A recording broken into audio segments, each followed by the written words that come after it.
그러니까 더 이상 말로는 안 된다는 겁니다.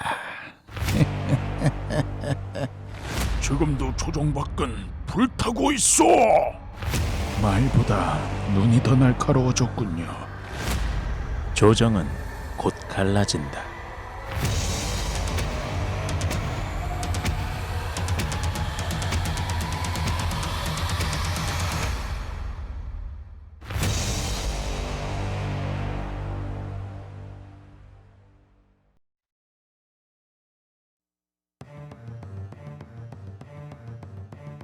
서기 184년 가을, 태평도를 창시한 장각은 하늘의 뜻을 설파하며 세상을 치유하고 질서를 세우고자 했지만 정작 세상은 더 무질서해졌고 피 흘리는 이들이 끊이지 않았다.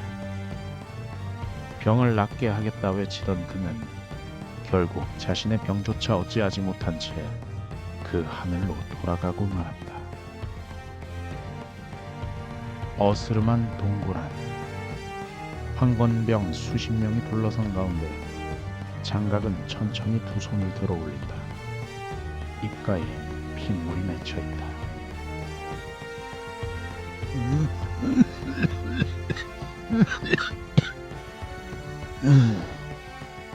이 몸은 전도로 돌아가리라. 형제들이여, 하늘은 반드시 응답할 것이다.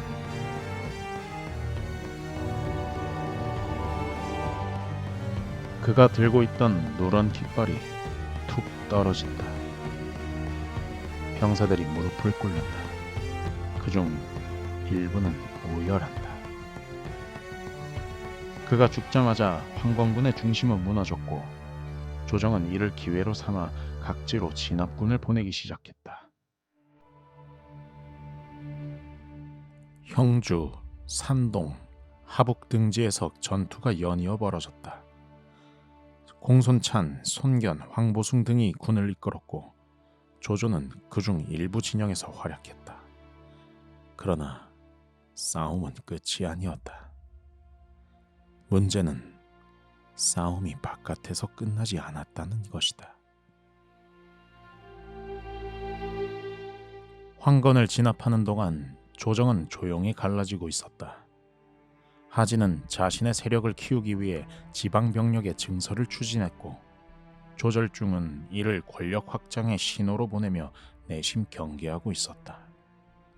그 불씨가 회의장 안으로 번져들기 시작했다. 수도의 심장, 낙양, 조정. 그날 회의장은 다시 경론으로 가득했다.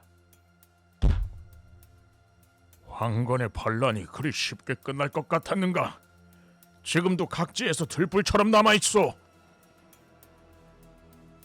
하진의 외침에 장원이 반대편에서 맞받아친다. 장각은 이미 죽었고 조직도 해체되었습니다. 과도한 군사 확장은 민심을 자극할 뿐입니다.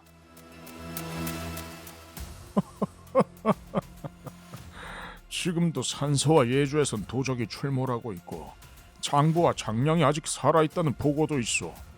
병력이 모자라서 진압하지 못하는 현실은 못 본단 말이오? 그 순간 조절중이 조용히 고개를 들었다. 하장군의 뜻은 저희도 충분히 알고 있습니다. 허나 병권이 감찰 없이 풀려나간다면 누구를 향할지 모르는 칼이 되는 법이지요. 회의장은 얼어붙었고 대신들은 서로 눈치를 보기 시작했다. 이것 보시오, 조절중. 나는 그저 조종을 지키려는 것뿐이오.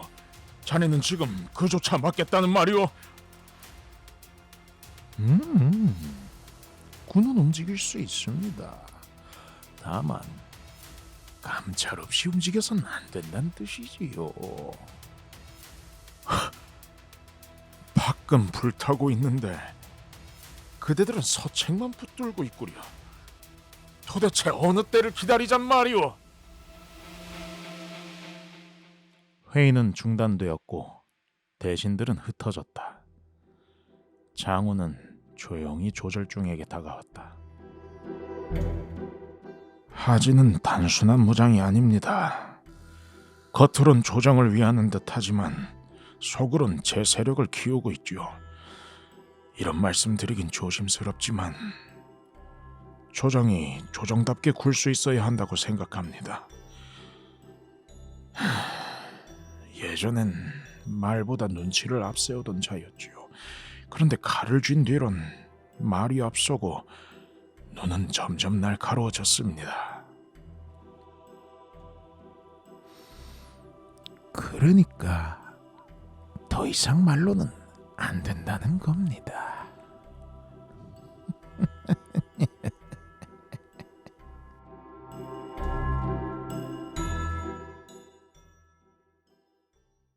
한편 그 시각 낙양 변두리의 저택에서 조조는 조용히 담장을 응시하고 있었다. 조정이 요동치고 있군. 누군가 한 걸음만 더 내디디면 그 틈이 갈라지겠어. 그때 조조의 뒤편으로 한 무장이 다가온다.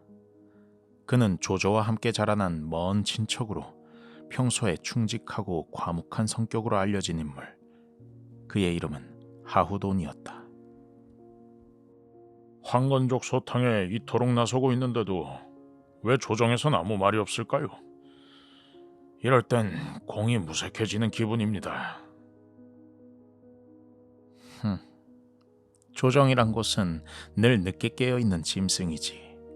하지만 굶주림이 깊어지면 먼저 찾는 손이 있기 마련이야. 어느 쪽을 도우실 생각이십니까? 둘 다 안 될 이유도 없지. 중요한 건 누가 나를 부르는가. 그거야.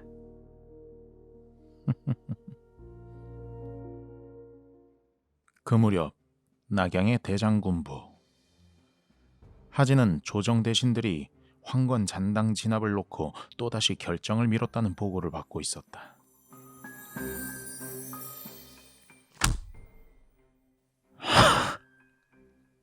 또 결정을 미뤘다고.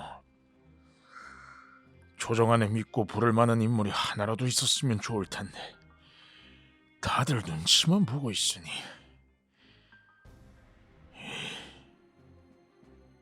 옆에서 듣고 있던 신하가 조심스럽게 말했다.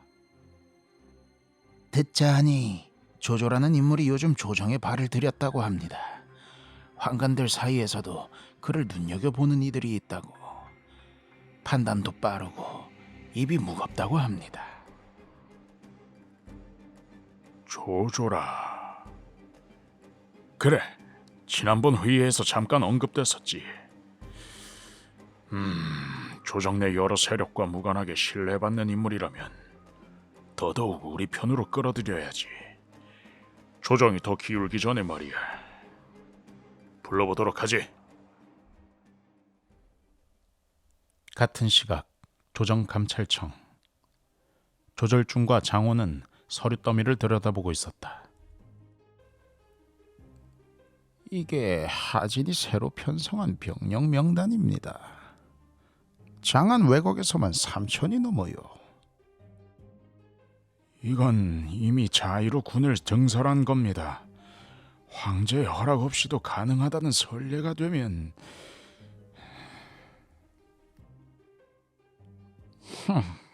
겉으론 황건을 말하지만 속으론 조정을 보고 있군요. 그런 칼날이 조정안을 베는 날이 오질 않길 바랍니다만. 그리고 다시 열린 조정회의. 대신들의 언성이 점점 높아졌다. 도적 진압이 먼저라는데 왜 자꾸 병력 감찰을 따지는 겁니까? 그 병력이 언젠간 조정을 향해 올 수도 있습니다. 우리는 그것을 막기 위해 존재하는 거 아닙니까? 하진이 벌떡 일어났다. 조정을 수호하는 건 내 책임이오. 허나 그 책임을 지겠다 한 사람이 칼을 들지 못하면 그게 책임이오? 나에게 맡기고 더 이상 막지 마시오. 정적이 흘렀다. 조절중이 조용히 자리에서 일어섰다. 책임을 묻기 위해 감시가 있는 법이지요. 그렇지 않으면 칼을 쥔 손이 무엇을 베고 다닐지 모르는 세상이 옵니다. 하진과 조절중의 눈빛이 교차했다. 조정은 더 이상 조절되지 않았다.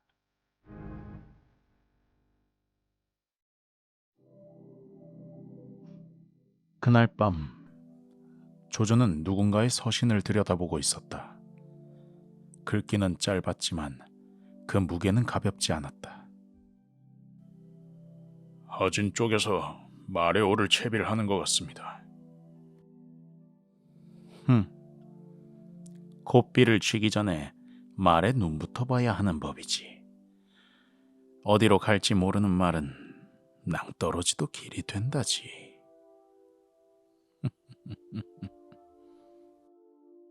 그날 조조는 움직이지 않았다. 하지만 그의 그림자는 조정을 향해 서서히 번져가기 시작했다. 장각의 죽음이 끝이 아니었다.